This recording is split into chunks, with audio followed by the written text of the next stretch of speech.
At 9:10 a.m. on June the 8th, 2018, celebrated chef, writer and TV host Anthony Bourdain was found dead after taking his own life in the bathroom of his room at Le Chambard Hotel in Kaysersberg, a village in the Alsace region of France, where he had been filming his cult TV show Parts Unknown.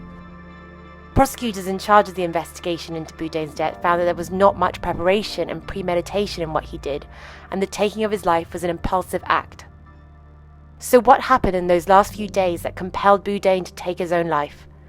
These are the final 72 hours before Anthony Bourdain's death. There were undoubtedly a chain of events in the final 3 days that catalyzed Bourdain's decision to take his own life, much of which revolved around his girlfriend of 2 years, Italian actress and director Asia Argento.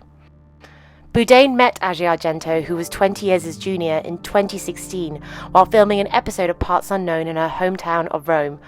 Their relationship quickly escalated and became very serious, very fast. Bourdain gushed about Argento enthusiastically in interviews and on social media, pushed her to direct episodes of Parts Unknown, and championed her as a Me Too activist after she came forward with her public accusations about Harvey Weinstein.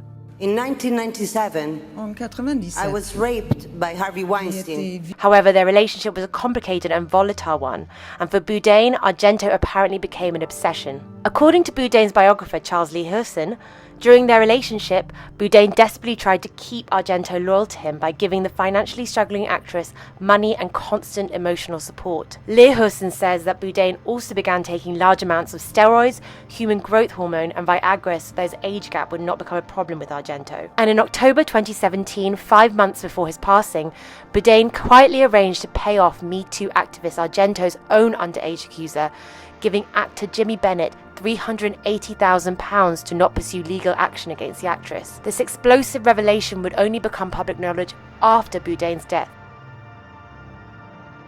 On Tuesday, June 5th, 2018, 3 days before he took his own life, paparazzi photos of Argento and 28-year-old French reporter Hugo Clement were published in the Italian gossip magazine Chi. The pictures showed Argento dancing and walking hand in hand with Clement in Rome, and would become a catalyst in Bourdain's passing. At the time of his death, Bourdain had been shooting in Kaysersberg for Parts Unknown with his frequent collaborator and close friend, French chef Eric Ripert.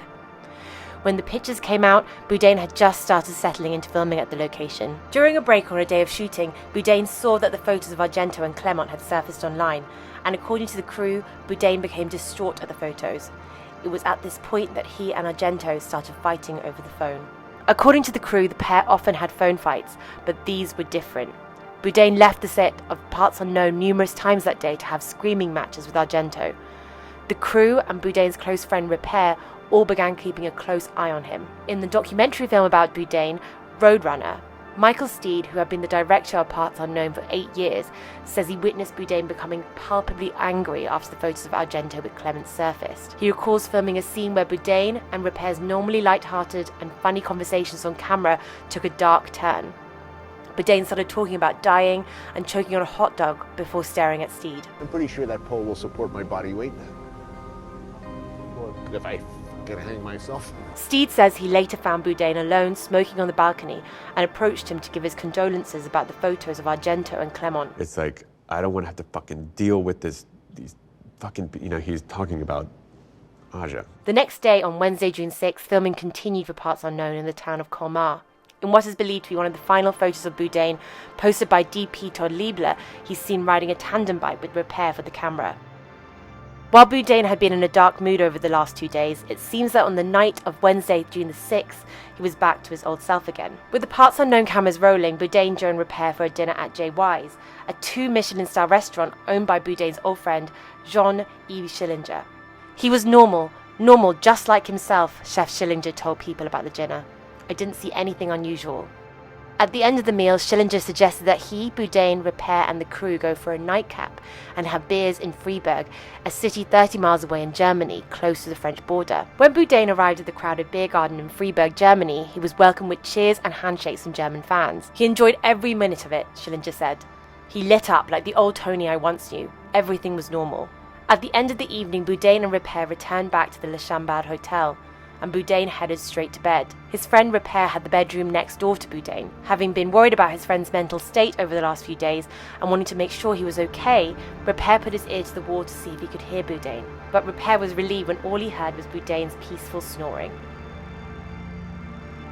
However, the next morning, on Thursday, June 7th, the last day of Bourdain's life, he was fighting with Argento again. While Bourdain had apparently been in a happy mood the night before, his relationship with Argento and the photos of her with Clement was still weighing heavily on his mind.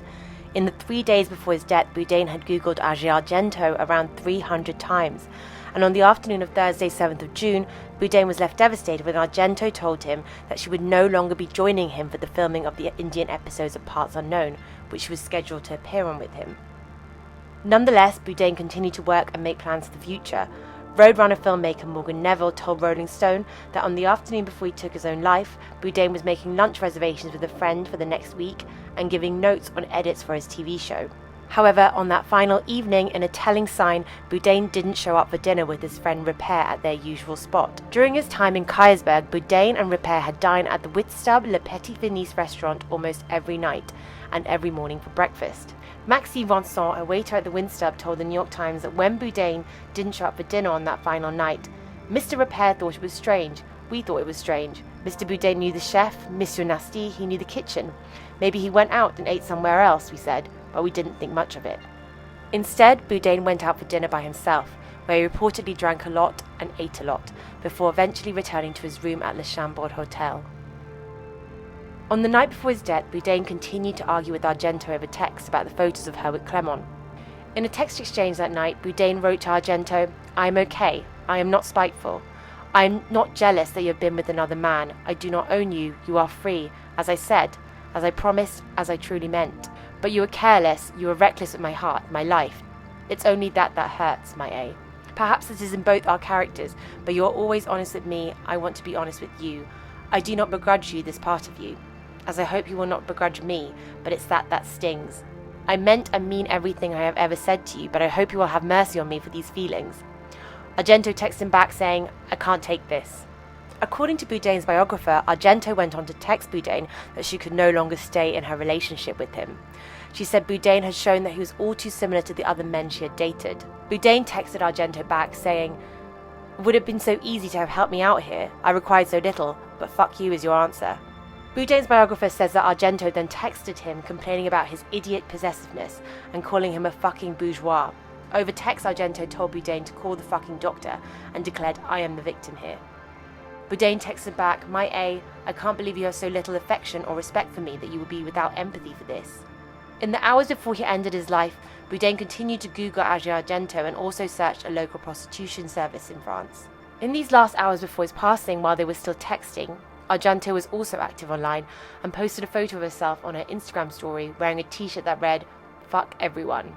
You know who you are," Argento captioned the post. Bourdain and Argento continued to text each other, and as far as we know, the last words that Bourdain spoke before his passing were in a text to Argento. Over text message, Bourdain asked Argento, "Is there anything I can do?" To which Argento wrote, "Stop busting my balls." Bourdain simply replied, "Okay."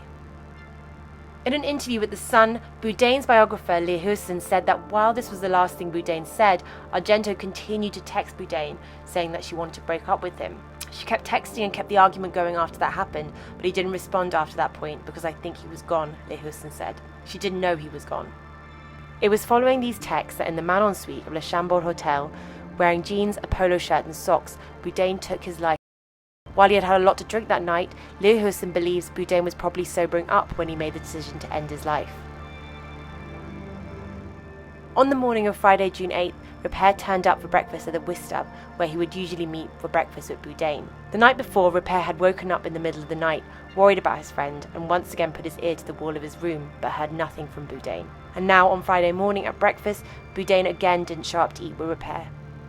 His friend was waiting at breakfast, and waiting and waiting, the Whitstub waiter Bourdain told the New York Times. According to Le Chambord hotel staff, Repair tried to reach Bourdain on his cell phone, and at 9:10 a.m. on June 8, 2018, when he returned to their hotel, Repair found Bourdain dead in his room. In the week after his death, searches for Anthony Bourdain spiked to more than 100 million, and there were outpourings of grief from around the world. I think it's very sad. In fact, I want to extend to his family my heartfelt Condolences. In the immediate aftermath after Bourdain's passing, fans speculated that the publication of photos of Argento cheating with Clement led to his death. Months later, in an interview with Daily Mail TV, Argento addressed these allegations and denied that her cheating led to Bourdain's death, saying they had always had an open relationship. He had cheated on me too. It wasn't a problem with us. I understand that the world needs to find a reason. I would like to find that reason too. But Rino Ballarari, the photographer who took the pictures of Argento and Clement, felt very differently about the situation. In an interview with Italian publication La Verità, Ballarari said he forever regretted selling the photos. "If I had known, I would have stopped," the photographer said. "A picture is not worth a life."